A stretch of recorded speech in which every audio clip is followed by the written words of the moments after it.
Luke chapter 23. Everyone in the council got up and led Jesus off to Pilate. They started accusing him and said, "We caught this man trying to get our people to riot and to stop paying taxes to the emperor. He also claims that he is the Messiah, our king." Pilate asked Jesus, "Are you the king of the Jews?" "Those are your words," Jesus answered. Pilate told the chief priest and the crowd, "I don't find him guilty of anything." But they all kept on saying, "He has been teaching and causing trouble all over Judea. He started in Galilee and has now come all the way here." When Pilate heard this, he asked, "Is this man from Galilee?"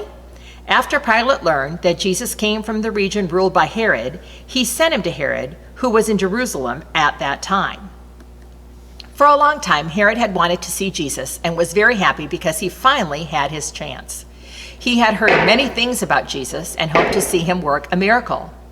Herod asked him a lot of questions, but Jesus did not answer. Then the chief priests and the teachers of the law of Moses stood up and accused him of all kinds of bad things. Herod and his soldiers made fun of Jesus and insulted him. They put a fine robe on him and sent him back to Pilate. That same day, Herod and Pilate became friends, even though they had been enemies before this. Pilate called together the chief priests, the leaders, and the people. He told them, "You brought Jesus to me and said he was a troublemaker, but I've questioned him here in front of you, and I have not found him guilty of anything that you say he has done." Herod didn't find him guilty either and sent him back. "This man doesn't deserve to be put to death. I will just have him beaten with a whip and set free." But the whole crowd shouted, "Kill Jesus! Give us Barabbas!" Now Barabbas was in jail because he had started a riot in the city and had murdered someone. Pilate wanted to set Jesus free, so he spoke again to the crowds, but they kept shouting, "Nail him to the cross! Nail him to a cross!" Pilate spoke to them a third time, "But what crime has he done? I have not found him guilty of anything for which he should be put to death. I will have him beaten with a whip and set free." The people kept on shouting as loud as they could for Jesus to be put to death. Finally, Pilate gave in. He freed the man who was in jail for rioting and murder because he was the one the crowd wanted to be set free. Then Pilate handed Jesus over for them to do what they wanted with him. As Jesus was being led away, some soldiers grabbed hold of a man named Simon, who was from Cyrene. He was coming in front of the fields, but they had put the cross on him and made him carry it behind Jesus.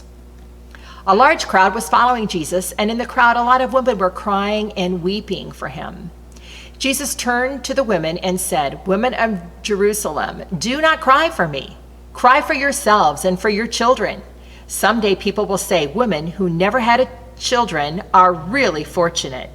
At that time, everyone will say to the mountains, 'Fall on us.' They will say to the hills, 'Hide us.'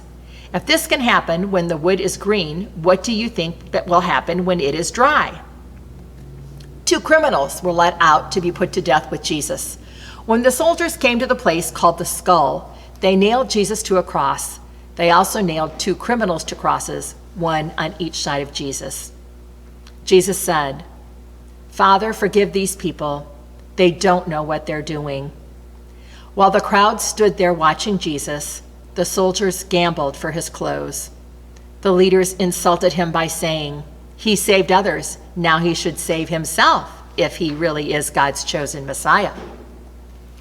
The soldiers made fun of Jesus and brought him some wine. They said, "If you are the king of the Jews, save yourself." Above him was a sign that said, "This is the King of the Jews." One of the criminals hanging there also insulted Jesus by saying, "Aren't you the Messiah? Save yourself and save us." But the other criminal told the first one off, "Don't you fear God? Aren't you getting the same punishment as this man? We got what was coming to us, but he didn't do anything wrong." Then he said to Jesus, "Remember me when you come into power." Jesus replied, "I promise that today you will be with me in paradise." Around noon, the sky turned dark and stayed that way until the middle of the afternoon. The sun stopped shining, and the curtain in the temple split down the middle. Jesus shouted, "Father, I put myself into your hands." Then he died. When the Roman officer saw what had happened, he praised God and said, "Jesus must really have been a good man." A crowd had gathered to see the terrible sight. Then after they'd seen it, they felt brokenhearted and went home. All of Jesus' close friends and the woman who had come with him from Galilee stood at a distance and watched. There was a man named Joseph who was from Arimathea in Judea. Joseph was a good and honest man, and he was eager for God's kingdom to come.